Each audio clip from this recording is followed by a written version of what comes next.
नमस्ते। हाँ, welcome to Wise Owl career guide. आज हमारे साथ है मिस ज्योत्सना मैम, जो कि प्रिंसिपल है for Charak ayurvedic college medical centre and research centre, और वो हमारे साथ अपनी करियर की जर्नी शेयर करेंगी। Welcome ma'am.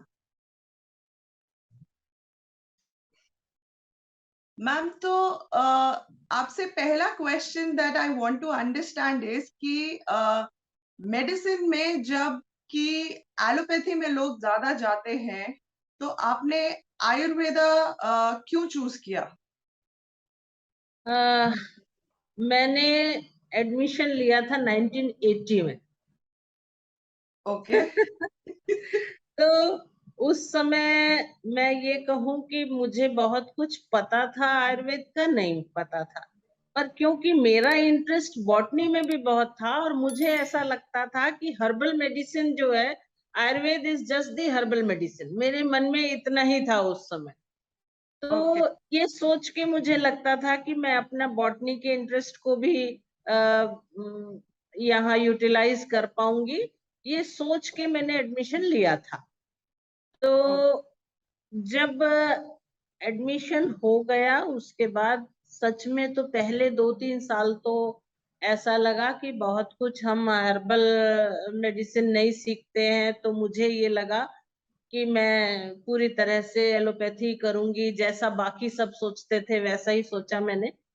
हम्म। लेकिन 1986 में जब मैंने इंटर्नशिप की मूलचंद हॉस्पिटल दिल्ली से, जी। और मूलचंद में मैंने जो आयुर्वेद के रिजल्ट्स देखे और उस समय ये लगा कि अ, जो है भविष्य जो है आयुर्वेद मेडिसिन का ज्यादा अच्छा है।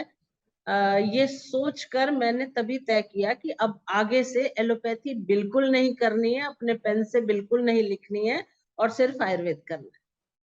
उसके बाद से लेकिन ऐसा हुआ कि मेरे करियर में मैंने 1990 से टीचिंग शुरू किया और जी। मेरे स्टूडेंट्स को हमेशा मैंने इसके लिए प्रेरित किया कि वो करें तो आयुर्वेद ही करें। मैंने कहा ये सेकंड ग्रेड एलोपैथ बनने से अच्छा है कि आप फर्स्ट ग्रेड आयुर्वेदिस्ट बने।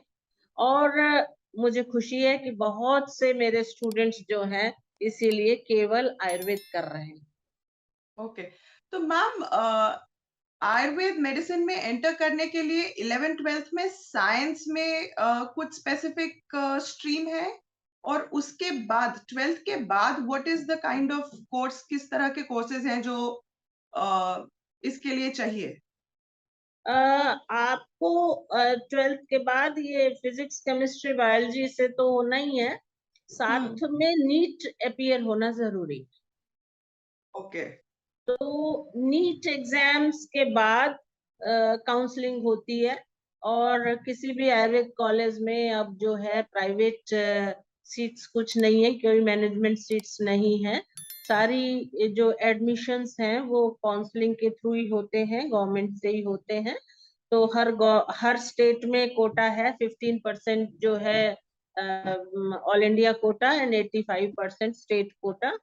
उसी समय नीट के एग्जाम्स के बाद, रिजल्ट आने के बाद एक कट ऑफ डिसाइड होती है कि किस कट ऑफ तक आप एडमिशन ले सकते अच्छा, तो उसके बाद जो कोर्स है वो बैम्स होता है फॉर आयुर्वेदिक मेडिसिन। हैं। हाँ, हाँ। आप जब एडमिशन ले लेंगे काउंसलिंग के बाद, माने students have option to choose any institute. तो जो जिस इंस्टीट्यूट में वो लेता है उसके जी। बाद एडमिशन के बाद जो है कोर्स शुरू होता है। And it's a 5.5 year course. Okay. तो मैम, इसमें भी स्पेशलाइजेशंस होती हैं, या इट्स अ जनरल कोर्स जो होता है, जैसे ये 5.5 year जनरल कोर्स है। Five a- and half year के बाद again you have to appear for competition and उसके बाद आप पीजी के लिए सेलेक्ट होते हैं, तब आप स्पेशलाइजेशन। अच्छा, तो आयुर्वेदिक मेडिसिन में लाइक एलोपैथी मेडिसिन अलग अलग स्ट्रीम्स हैं, या ये मोर होलिस्टिक सिंगल स्ट्रीम? नहीं, अलग अलग स्ट्रीम्स हैं। थोड़ा सा उनके बारे में मैम अ, बताएंगी? जैसे जैसे काय चिकित्सा है, अगर आप कंपेयर करें तो जनरल मेडिसिन, काय काय मीन्स आप समझ सकते हैं शरीर, है ना। जी। काय चिकित्सा तो एक जनरल मेडिसिन शल्य है, जिसमें कि सर्जिकल प्रोसीजर्स जो हैं अभी भी बहुत से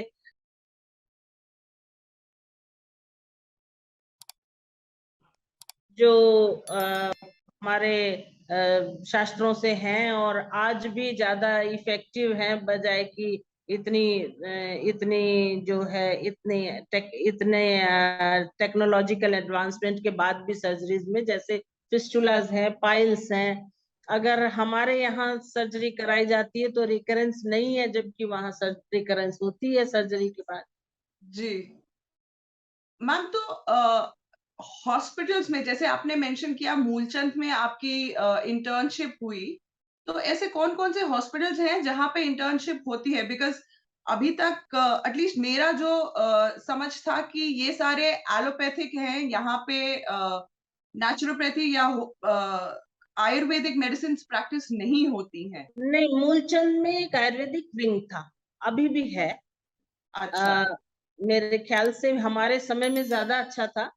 वैसे तो इंटर्नशिप जो है अपने कॉलेज में भी हो सकती है। हर कॉलेज के साथ एक अटैच्ड हॉस्पिटल होता है।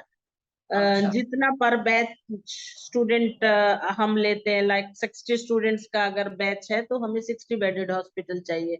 100 स्टूडेंट्स का बैच है तो 100 बेडेड हॉस्पिटल चाहिए। तो ओके, हर कॉलेज के साथ एक अटैच्ड हॉस्पिटल है, इसलिए जो है बच्चा अपने कॉलेज में भी कर सकता है। अदरवाइज जो है वो पीएचसीज पर है और कुछ बड़े आयुर्वेदिक हॉस्पिटल्स हैं जहां पर की इंटर्नशिप अलाउड ओके। तो मैम ओवर द इयर्स किस तरह से आयुर्वेदिक मेडिसिन चेंज हुआ है?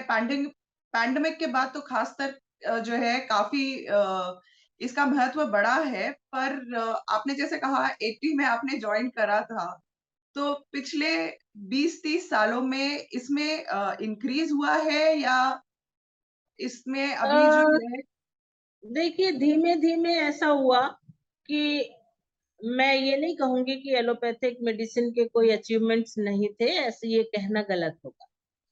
अ, हर पैथी के अपने अचीवमेंट्स हैं, अपनी जो है आप कह सकते हैं कि वहाँ-वहाँ उनकी अ, उपयोगिता ज़्यादा है। जी, लेकिन जैसे एंटीबायोटिक्स का जब इन्वेंशन हुआ तो ऐसा लगा कि कोई एक बिल्कुल मिरेकल हो गया है कि अब तो बस हर चीज़ पे कंट्रोल हो जाएगा। पर फाइनली ऐसा नहीं हुआ। वो जी। एंटीबायोटिक रेज़िस्टेंट हो गई, उससे और नेक्स्ट जो एंटीबायोटिक आई और अब होते-होते जो है ये स्थिति हो गई है कि आपको ये कहना पड़ रहा है कि बच्चों को एंटीबायोटिक न दें तो अच्छा हुँ, है ना? तो उस जगह पर जब फेलियर्स हुए, मैं ये मानती हूँ कि सर्जिकल टेक्निक्स बहुत एडवांस हुई हैं और बहुत आसान हुआ है। हुँ, हुँ। लेकिन फिर भी मुझे ये लगता है कि ये इंटीग्रेशन हो सकता है कि कहाँ पर हमको आयुर्वेद ही चूज़ करना चाहिए। एज़ अ नेशनल पॉलिसी भी मुझे लगता है कि होना चाहिए कि जिससे कि हमारी डिपेंडेंस जो है एलोपैथिक मेडिसिन पे कम हो और रिकरेंस ना हो और जो है आपका शरीर स्वस्थ रहे। जी। और वो चेंजेस आए हैं। आज पेशेंट आके सबसे पहले ये कहना चाहता है कि भई मैं आपके पास इसलिए आया हूँ कि मुझे एंटीबायोटिक नहीं लेनी। ओके। आज आपके पास पेशेंट मतलब मेरे देखते हुए ये आया है कि अब आपके पास पेशेंट आके ये कहता है कि मुझे एलोपैथी नहीं लेनी, मैं एलोपैथी से थक गया हूँ इसलिए मैं आपके पास आया। जी। तो तो ये मैम चेंज ज़रूर मेरे प्रैक्टिस के उसमें आया है। हुँ, मैम इसमें जो एलोपैथिक डॉक्टर के कंपैरिज़न में एक आयुर्वेदिक डॉक्टर, उनका किस तरह का ग्रोथ रहता है? क्योंकि अभी भी वो फुल कॉन्फिडेंस लोगों को नहीं है क्योंकि वो इमीडिएट वो चुटकी बजाते ही रिज़ल्ट्स नहीं दिखते हैं आयुर्वेद में। आयुर्वेद वो पूरा प्रोसेस लेता है। देखिए, बहुत सी चीज़ें ना इस पे निर्भर करती हैं कि आपकी नेशनल पॉलिसी क्या रही। अभी तक जो रहा पिछली सरकारों में उसमें ये रहा कि सचमुच में बढ़ावा ही एलोपैथी को दिया गया जी, और आसान भी लगता रहा मरीज को कि भाई ये लेना आसान है। एक तो पैलेटेबल होना बहुत हमारी समस्या रही कि एलोपैथी मेडिसिन बहुत ही पैलेटेबल है, आराम से आप ले लेते हैं, कोई मेहनत नहीं करनी पड़ती, भाग-दौड़ की ज़िंदगी में बड़ा आसान हो गया है। जी। लेकिन धीमे-धीमे एक तो उसके साइड इफ़ेक्ट से परेशान हुए, दूसरी हुँ, बात हमारी नेशनल पॉलिसी में भी अंतर आया। ओके।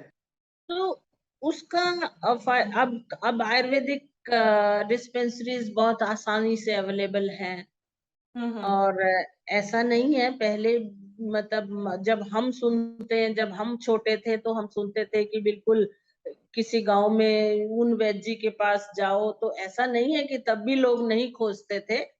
जी। लेकिन अब बीच के दौर में क्योंकि जो बच्चे आयुर्वेदिक कॉलेजेस से निकले वो सब एलोपैथी करने लगे हुँ, हुँ। इसलिए ये बुरा समय रहा मैं कहूँगी बुरा दौर रहा एक आयुर्वेद के लिए। लेकिन जी, अब हालात बहुत अलग हैं और अब कोर्सेज़ को भी इस तरह मॉडिफ़ाई किया गया है कि बच्चा आयुर्वेद प्रैक्टिस करने में कॉन्फिडेंट फ़ील करे। ओके। मैम और किस तरह की प्रोग्रेसेस आई हैं? आपने कहा ऑपरेशंस क्या ये स्टार्टिंग से थे सर्जरी इन आयुर्वेदा या ये धीरे-धीरे इसका भी स्कोप बढ़ रहा है अब? नहीं, सर्जरी इन आयुर्वेदा मतलब आपने सुश्रुत नाम सुना होगा, सुश्रुत इज़ वो सर्जरी के ही आचार्य रहे हैं, शल्य के ही आचार्य रहे हैं। शल्य शास्त्र ही उनका वो विषय रहा है और हुँ, आपको हुँ। मैं बताऊँ कि आज भी जो है श्रीलंका जैसे कई देशों में जो है आई सर्जरीज़ वैसे ही की जाती हैं जैसे जैसे टेक्स्ट में अवेलेबल है। तो और अभी भी आप देखें कि कई हमारे आई हॉस्पिटल्स ऐसे हैं जिसमें केवल आई की जो है केवल आयुर्वेद से चिकित्सा की जाती है और ऐसी-ऐसी आई डिज़ीज़ जैसे रेटिना की बहुत सी डिज़ीज़ ऐसी हैं जो अदरवाइज़ एलोपैथी में मानते हैं कि इनक्यूरेबल हैं और वो हमारे यहाँ बहुत अच्छी तरह से क्यूरेबल हैं। ओके। तो मैम आपके हिसाब से अभी जितने कॉलेजेस हैं उनमें से जो पास आउट हो रहे हैं उनका क्योंकि मेरे ख्याल से एक बहुत बड़ा टेंशन जो पेरेंट्स को होता है, अगर बच्चा चाहता है या सोचता है आयुर्वेदिक में जाने के लिए कि उतना मॉनेटरी मतलब जो इनकम होगी उतनी अच्छी नहीं होगी। तो उसमें आपका क्या टेक है कि जो स्टूडेंट्स पास आउट कर रहे हैं, उनके लिए मनी स्टेबिलिटी क्योंकि पहली चीज़ नया डॉक्टर, दूसरी चीज़ अपनी प्रैक्टिस को एस्टेब्लिश करना। उसके बाद ही जो है जब एक बार आपके पेशेंट्स बनने लगेंगे तभी ऑब्वियसली वो कॉन्फिडेंस भी लोगों का बढ़ता है। तो एलोपैथी के कंपैरिज़न में आयुर्वेदिक जो डॉक्टर्स हैं उनके लिए क्या मुश्किलें होती हैं? यही मैंने अभी आपको बताया कि जो पब्लिक रिस्पॉन्स है ये भी बहुत मायने रखता है। अभी जो पीछे जी, का दौर था उसमें ये था कि पब्लिक रिस्पॉन्स उतना नहीं होता था आयुर्वेद के लिए क्योंकि एज़ अ नेशनल पॉलिसी इस पे कभी ध्यान ही नहीं दिया गया। जी। तो अब नेशनल हेल्थ पॉलिसी में इस पे ध्यान दिया गया है कि हमें ट्रेडिशनल सिस्टम्स को रिवाइव करना है और कुछ आयुर्वेद जो एलोपैथी के साइड इफेक्ट्स हैं उनके कारण एक पब्लिक अवेयरनेस भी बहुत है और हुँ, खास हुँ। तौर से इस पैंडेमिक के बाद तो बहुत ज्यादा क्योंकि जी, पैंडेमिक में अ, मैं सोचती हूँ कि ज्यादा सपोर्ट जो है उनको ट्रेडिशनल सिस्टम से ही मिली। हुँ। उस टाइम पे तो एलोपैथी के पास कोई जवाब था ही नहीं कि क्या और हाँ कैसे। तो आई थिंक ये एक टाइम रहा है जब वर्ल्ड ओवर हमारे आयुर्वेदिक जो है फ़ॉर्मूलाज़ को फ़ॉलो किया गया है और उसपे लोगों का बिल्कुल, बिल्कुल और इसके बढ़ा लिए है। हमारी आयुष मिनिस्ट्री ने भी बहुत अच्छा रोल प्ले किया है और उसके कारण वर्ल्ड वाइड जो है हम का एस्टेब्लिश हुए। जी। Ma'am thank you so much, आपसे बात करके बहुत अच्छा लगा, काफ़ी सारी जानकारी मिली। आई होप जो बच्चे मैं देखेंगे, जो पेरेंट्स देखेंगे। मैं मैं एक चीज और बताना चाहूंगी कि अगर बच्चा एक पास आउट होता है, जो आपकी चिंता थी, वो अगर देखा जाए तो हुँ, बहुत से स्कोप्स हैं। लाइक आप केवल प्रैक्टिस ही नहीं, अगर आप एकेडमिक्स चूज करना चाहते हैं, आप गवर्नमेंट कॉलेजेस हैं, आप एमडी जी, करने के बाद गवर्नमेंट कॉलेजेस में जा सकते हैं। प्राइवेट कॉलेजेस बहुत ज्यादा हैं। अगर आप रिसर्च में जाना चाहते हैं तो रिसर्च सेंटर्स बहुत ज्यादा हैं। अब आप अगर प्रैक्टिस में जाना चाहते हैं तो एक ऑप्शन है ही अपना प्राइवेट प्रैक्टिस का। जी, इसके अलावा भी फार्मेसी अभी जो है डिमांड बहुत ज्यादा है। आप देखिए हिमालय डाबर कहाँ से कहाँ पहुंच गए हैं। अभी जी, फार्मेसी के उसमें भी बहुत डिमांड है। तो इसलिए ऐसा नहीं है कि बच्चे के लिए एस्टेब्लिश होने के लिए अब कोई बहुत मुश्किल रहेगी। Okay. Thank you so much ma'am, इतनी सारी इन्फॉर्मेशन देने के लिए। आई होप और लोग जो है इस आयुर्वेदिक मेडिसिन से जुड़े और इसको और आगे बढ़ाएँ। Thank you so much. तो अभी आपने सुना ज्योत्सना जी से कि कैसे आयुर्वेदिक मेडिसिन और डॉक्टर इन आयुर्वेदिक मेडिसिन या आयुर्वेदिक मेडिसिन से अगर आपने कोर्स करा है तो आगे क्या-क्या ऑप्शंस हैं।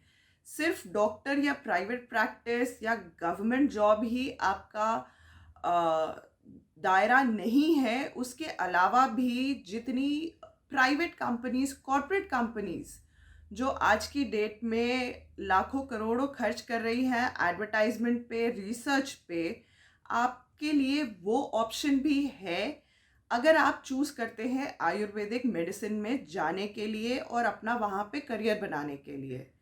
और जिस तरह से दुनिया बदल रही है, एलोपैथी मेडिसिन से बॉडीज़ में रेजिस्टेंस बढ़ रहा है, मेरे ख्याल से आने वाले समय में आयुर्वेदिक मेडिसिन के डॉक्टर्स और जिनको इनके बारे में पता है, उनके लिए आगे बहुत सारे करियर एवेन्यूज़ खुल रहे हैं।